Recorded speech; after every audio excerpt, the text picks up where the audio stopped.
£150,000. That's what one widow lost from her late husband's estate. Not because they were wealthy, not because they did anything wrong, but because 4 pieces of paperwork weren't sorted while he was still alive to sort them. By the time she found out, it was too late to fix any of it. You could be sitting in the exact same position right now, and you wouldn't know it, because nobody sits couples down and tells them this while both of them are still healthy enough to act. Stay until the 4th asset, because it's the one that costs nothing, takes 10 minutes, and almost no couple in this country actually uses it properly. I'm Helen Hartley.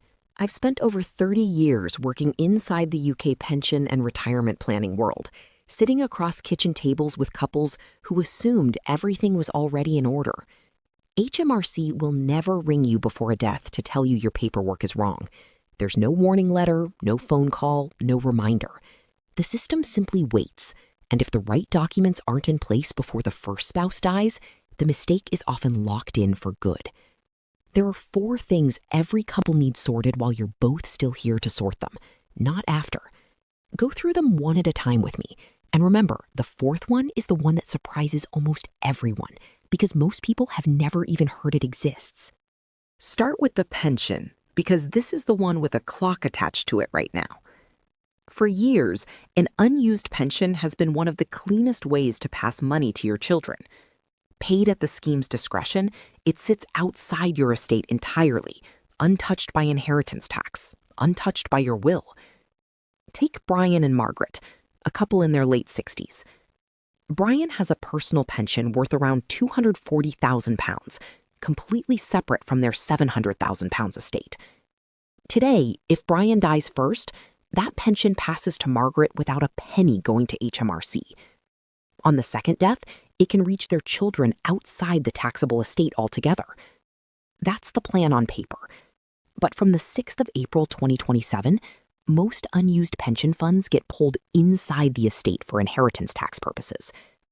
Add that $240,000 pension onto a $700,000 estate, and Brian and Margaret are suddenly sitting close to or over the £1 million threshold a married couple can normally pass on tax-free.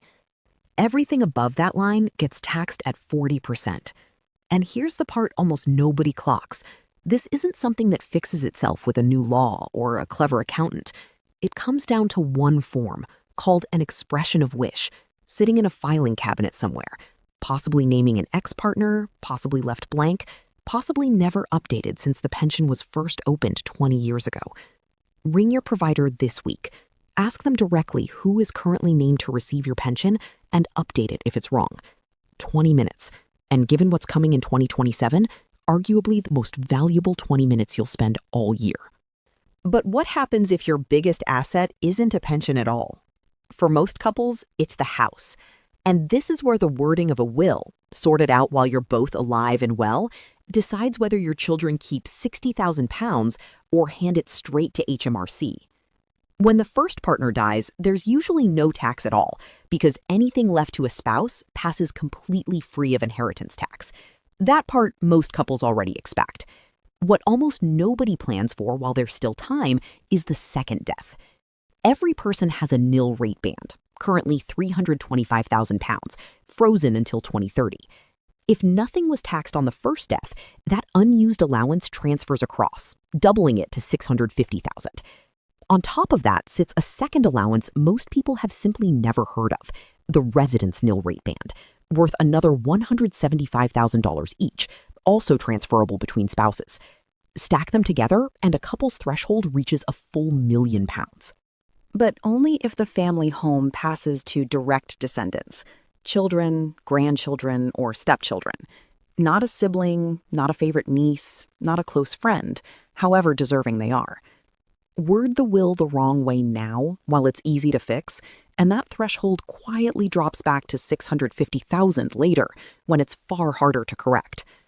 On an $800,000 estate, that's $150,000 exposed above the line, taxed at 40%, £60,000 gone, purely because of wording nobody checked while both partners were still around to check it. This week, ask a solicitor one direct question. Does our will actually route the house to our children in a way that keeps both allowances alive? This next one catches almost every couple out, because on the surface, it sounds like it shouldn't apply at all. Your ISA. Most people assume that because an ISA is tax-free while you're alive, it must sit outside your estate when you die. It doesn't. The tax-free wrapper protects the money while you're living. The moment either of you dies, it's treated exactly like any other asset. If the estate is over the threshold, it faces the same 40% as everything else. It usually passes untouched on the first death purely because of the spousal exemption doing the work, not because of anything special about the ISA itself. And here's the part almost nobody is ever told while there's still time to plan around it. When one spouse dies, the survivor inherits something called the additional permitted subscription, a one-off ISA allowance, completely separate from the normal £20,000 a year, equal to the full value of the ISA at the date of death. So if Brian's ISA holds £60,000 when he dies, Margaret gets her usual £20,000 for the year, plus a separate £60,000 on top. £80,000 she can shelter tax-free in a single year. The deadline is 3 years from the date of death.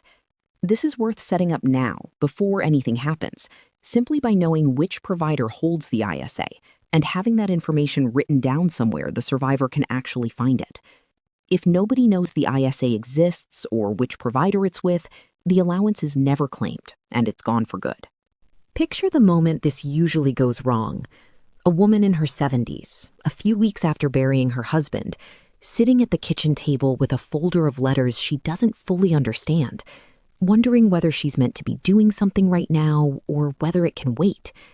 Nobody told her about any of this while he was alive to tell her together.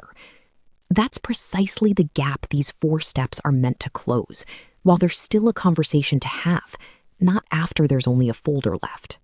This is the one I told you to wait for, because it costs nothing, needs no solicitor, and yet almost no couple ever uses it properly while they're both alive to benefit from it. Every person in this country can give away £3,000 a year completely free of inheritance tax immediately, with no 7-year clock attached. Miss last year's allowance, and you can carry it forward exactly once. For a couple, that's £6,000 a year leaving the estate, £60,000 over a decade before any waiting period even starts. Then there's the one that genuinely surprises people. If your income from pensions, investments, or elsewhere comfortably exceeds what you actually spend, regular gifts made from that surplus can be entirely exempt, with no upper limit at all. The conditions are specific. It has to come from income, not savings you're eating into.